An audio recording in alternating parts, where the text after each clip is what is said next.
Hello, good afternoon. My name is Victor. I'm from the Fun Network here in Berlin. We're a social network company. I'm here together with my colleague Moritz. Yeah, hi everyone. I'm Moritz, also from Fan Network, and I have the pleasure today to interview, together with Victor, Sam Langsford from IKEA. Sam, tell us a little about yourself, what you're doing. Thank you, Victor. Thank you, Moritz. Sam Langsford here from the Global Treasury team at Ingka Group. So I say we're from Ingka Group. We're the largest global franchisee of the IKEA brand. So we're 400 stores in 31 countries and still counting. Soon you'll be able to meet us in Auckland, New Zealand. And my role in the team is to work with our global acquiring partners, which we have quite a number, but we try to streamline as much as we possibly can to a smaller number so that we have that really cultivated relationship, and that's part of my role. I also work quite closely with the international networks because even though we don't have a direct contractual relationship with those guys, we have a very dependent relationship. So we work with them on a pretty close basis to improve the way that our customer experiences payments and that we can optimize how we work with payments from a merchant perspective as well. Can you tell us something about yourself first? What were you doing before you entered IKEA? And also something about your payments team, because we've met some of your colleagues as well, and I think there's a relatively large payments team at IKEA. Exactly. So we're a large team. I'm a relatively small cog in the grander scheme of IKEA, because even though the global treasury team that works with payments is a team of 4, we've got quite a large community of payments, including our market support team, who works directly with the customer needs, and our digital team that works for the infrastructure. And we separate our stack in IKEA typically, not in all markets, but in most markets. We separate our stack into acquiring and gateway. So my part handles acquiring, but we're obviously very close to the digital team that handles gateway. My background is not always payments. Actually, I'm an accountant disguised as a payments person. So my first involvement with IKEA was firefighting the accounting of payments, essentially dealing with the back-end results of how payments experience was with the customer. So if you made a payment and the money didn't come in, it was me that dealt with it. So I've gone from full circle from dealing with the mess of it to trying to solve the root causes of it and making sure that we start good from the start rather than dealing with mess at the end. And that's 10 years ago already with IKEA. So a long time and lots of different things in the middle. So nice. And since you're within that role, what are the kind of things which, say, keep you up at night? Is it process optimization? Is it cost things? Is it implementing new payment methods? What is your job about, or what does the next year is bringing to you in terms of payments and your team? Well, thankfully, I don't get kept up at night by anything other than my kids. But I think it's easy to be distracted by what could be on the horizon in the future of payments when we have such a huge volume of transactions every day. And I mentioned how many stores we have. It's a lot of transactions that we have to make sure we get right. So what would keep me up at night in theory would be the risk that suddenly something really important stops working. My concern is that if we need to make sure that our customers are happy customers who want to come back and shop at IKEA again, that they have a good payments experience, we don't lose the sale. And do we actually have any dependencies on suppliers or our own technology that we don't have really effective redundancy for? We build redundancy in different places. We have insurance for our buildings and cybersecurity and things like that. But within the payment stack, the concern is, do you really understand what your single point of failures are well enough that you can create a proper redundancy for them? And I think that's something that merchants generally do struggle with, because if I think about e-commerce versus in-store, there's really different opportunities to deal with that problem. So in e-commerce, you can multi-orchestrate to different acquirers, different PSPs. Okay, you have a single point of failure in the orchestrator, but you could connect to 2 of those to your web platform anyway. So in e-commerce, it's possible at least to address all of the single points of failure. But in store, we've got hardware which you can only load one set of software on. So I think there's something we can be concerned about there to address redundancy. What can we do about that? There's little things around technologies like soft POS, backup terminals, deferred authorization. All of those things are nice to help us, but are they true redundancy? And that's something we think about. And it's like I said, it's easy to get distracted by all the other things going on and stop thinking about that. But in the end, we have a lot of volume that's dependent on it. Do you have backup means there? Like, I mean, maybe if one terminal stops working, because your customer can go to the next one, or can they go via a different channel there? How do you mitigate that risk? Yeah, or is it a process which you're currently still in? Without going into too much detail, we have backup terminals. So if the terminal's down but the gateway's still up, then we have backups. If the gateway's totally down, then we could have a bigger problem. Or if our IP is down, then we have a bigger problem. We have contingencies in place, but as I said, the question really is it true redundancy? Is it down for a day or more? What do we do then? If it's for 5 minutes, of course we can cope. But if a customer's got a trolley full of goods, do we direct them to pay online? We have our Shop and Go app that we can ask them to use and take everything out of the trolley and scan it instead of trying to pay through the checkout lane. That's nice. But does that qualify as true redundancy? I think people would have different opinions about that. And it's something I think about. If I will ask you for some recommendations for merchants, either SMEs or enterprise merchants, and which recommendation you will give in terms of creating a good redundancy for payment dependencies? Well, if you're an e-commerce only merchant, then I don't think really merchants need too much advice from me. There's a lot of technology out there, as I explained earlier, that can support this. Other than that, I think it's important to make sure you've got alternative payment methods available. QR codes are obviously a good way of using other things than the PED to make payments. So, for example, in Sweden, we can rely on Swish. Good.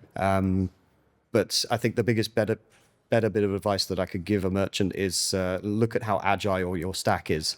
If there's something really that's concerning you about having proper redundancy, make sure you can change it if you really need to. If the situation that's a really crisis situation arises, how quickly can you react? How agile are your suppliers that you work with? How well are you prepared?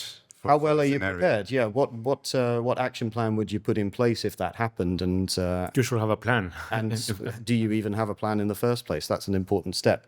And do your suppliers know what that plan is to be able to work with it? Because you might change one component of your stack, and that means the other suppliers in that flow need to be aware of how they would deal with it as well.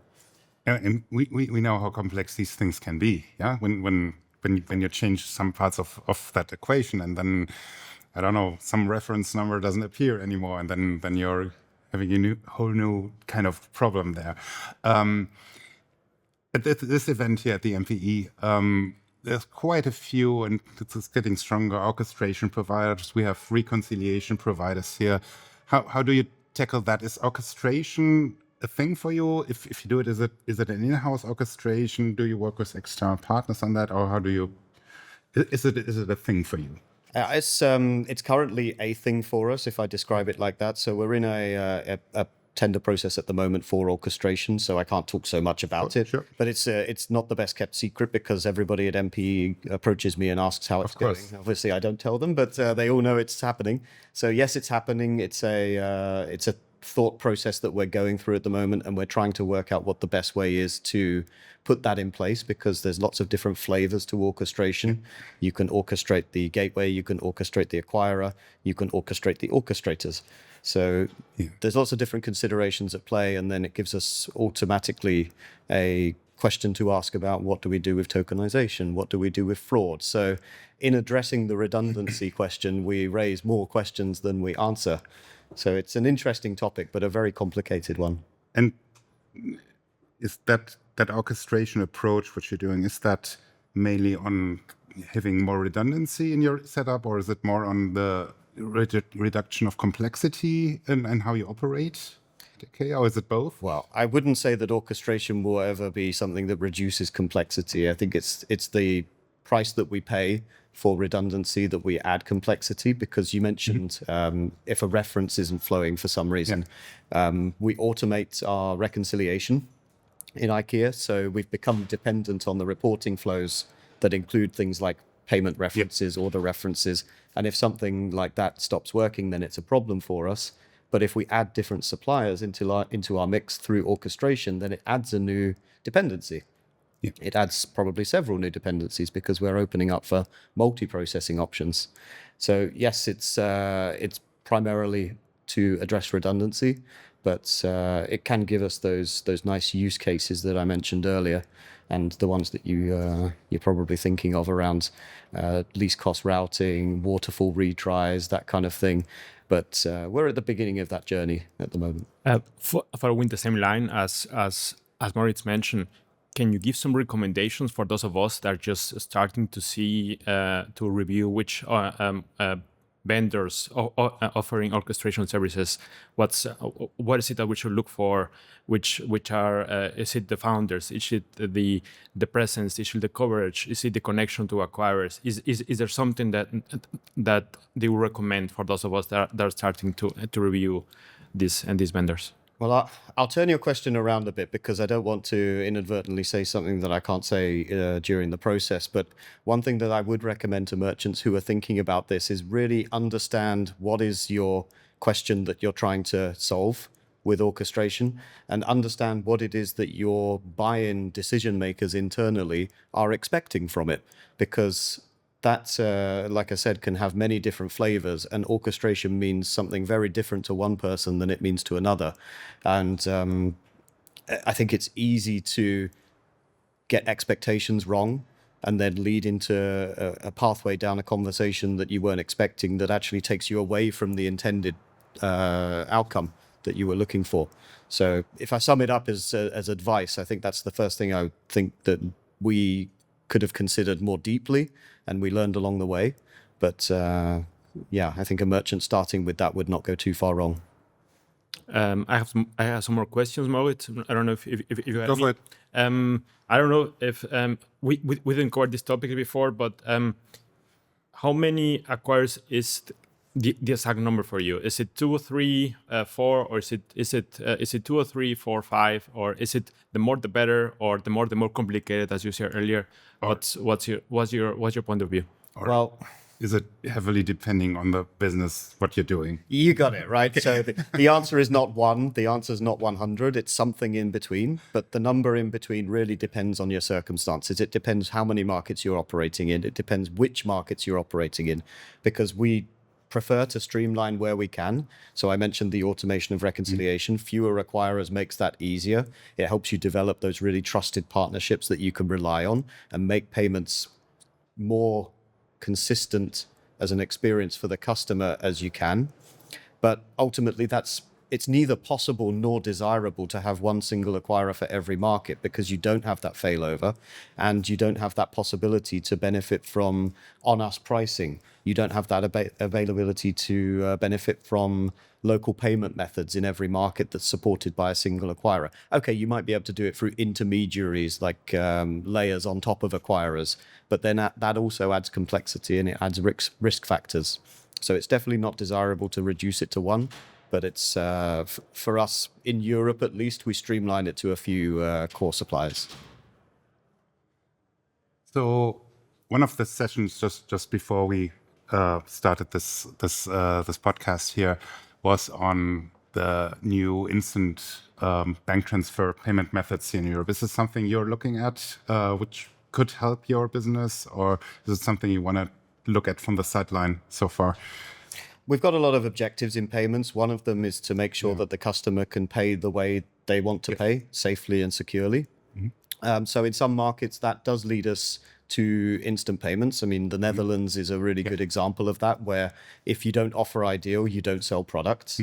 But then in other markets, it's a case-by-case basis. And we know that instant payments is going to be a topic to consider in the future because of the upcoming regulation that's going to drive that issuer adoption rate and probably drive the customer adoption rate as well.